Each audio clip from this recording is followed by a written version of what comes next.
Hello, writers and kids. I want to just start today. We are going to continue our writing process, which is now brainstorming ideas for personal narratives.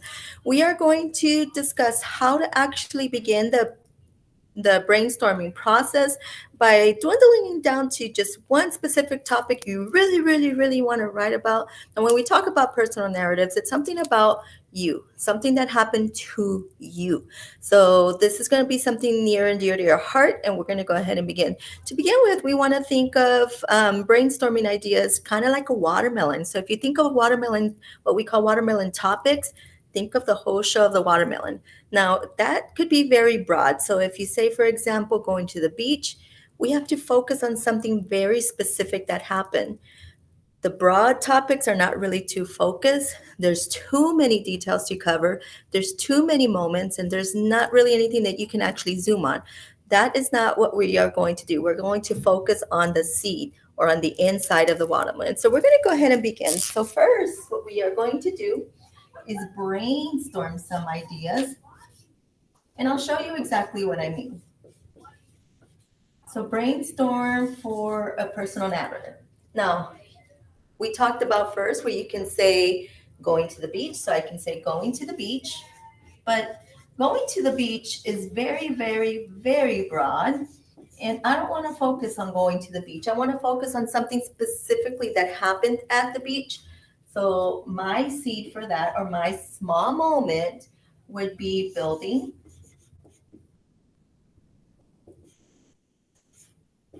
a sand castle.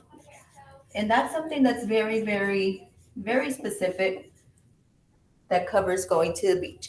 Next, you can also say, for example, and these are just ideas that I usually do for myself. Like when I brainstorm to write a personal narrative, I like to write it down on paper, think of many, many different topics, and then focus in on something specific that I really want to write on and tell you about it, because that's the whole point of a personal narrative. You're excited about your writing, you're actually telling other people what you are passionate about. And that's something that Miss Garcia loves to do. So, another broad topic would be going to a barbecue.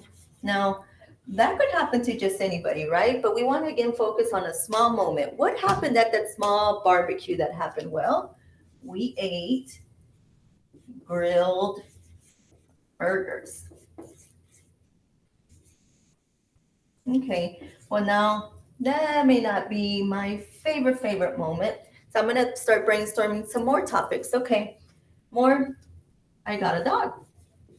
Okay, well, I can personally tell you that Mrs. Garcia has three dogs. I have two dogs that are boys and one dog that is a girl. I finally got my little baby girl. So the small moment, I don't want to talk about when I got Smokey, my oldest dog, or Woody, my one of my other oldest dogs.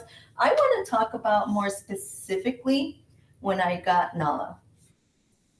So I'm going to put when Nala came home, because we ended up getting her from one of our very good friends. So this is going to be my absolute favorite topic, and I'm not going to put a star on it. I'm going to actually put a heart on it, because that's going to be my favorite small moment that happened. Again, a very broad topic going to a very small specific topic, which is your seed. So think about this as being the watermelon shell, and these are being the seeds of what actually happened. So when we continue the brainstorming process, this necessarily may not be the only topics that you want to talk about. You want to talk about more things. So you can always brainstorm and list a whole bunch of topics, and then dwindle it down to your seed topics, which is the more specific details, the smaller moments, the most important parts of the big story. Because that's what we are going to actually focus on in this writing unit as well. All right, till next time, we will go ahead and discuss further.